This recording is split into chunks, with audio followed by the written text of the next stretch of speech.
Right, our next panelist is Stephen Baskerville, PhD from the London School of Economics, teaches political science at Howard University.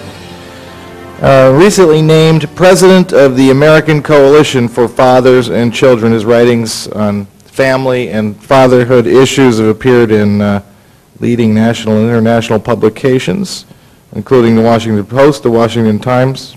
Where does the Washington Post fit in on that? Is that an intellectual publication? I don't think so.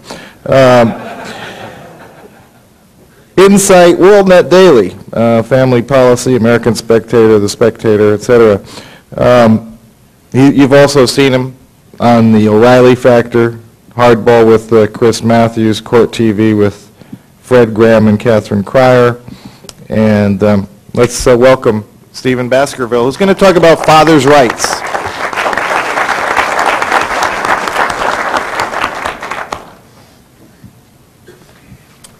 Thank you. It's a great pleasure to be here today. And I think that what I'm going to talk about follows appropriately after the last few talks.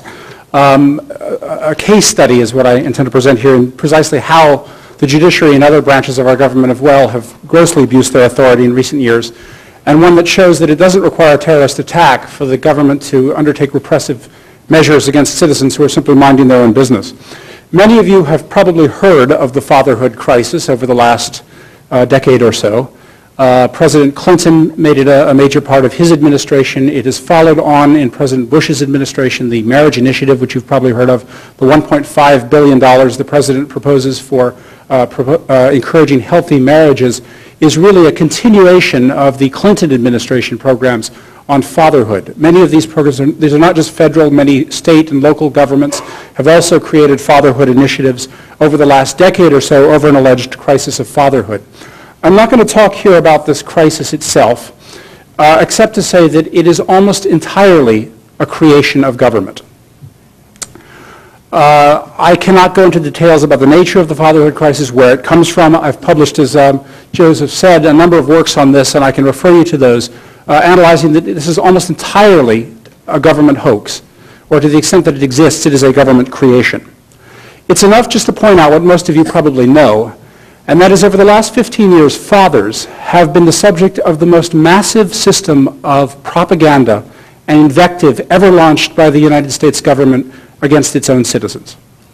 I would venture to say, if you can think of an example, please do, but I cannot think of any major democracy that has used its official apparatus to vilify, to attack its own citizens with no right, no opportunity to defend themselves. As I say, I can think of no democracy that has done this since the fall of the Weimar Republic. The government today is engaged in a war against fathers. I'll simply point out to say that there is no evidence whatsoever, and as a professional scholar, I've published these points in peer-reviewed research. None of them have been refuted. There is no evidence that there are large numbers of fathers are voluntarily abandoning their children. There is no evidence whatsoever that fathers are failing to pay child support. The government has no compiled data on this whatsoever. It is entirely Census Bureau figures, surveys of mothers. There is no evidence that fathers are primarily responsible for domestic violence. There is no evidence, on the contrary, and there is no evidence that fathers are responsible for more than a tiny portion of child abuse. On the contrary, fathers seldom initiate divorce proceedings. Domestic violence takes place overwhelmingly in divorced and separated families after the separation, not in intact families. Child abuse is overwhelmingly a phenomenon of single-parent homes. Again, I can cite you the statistics on that. There's very strong data showing all of that.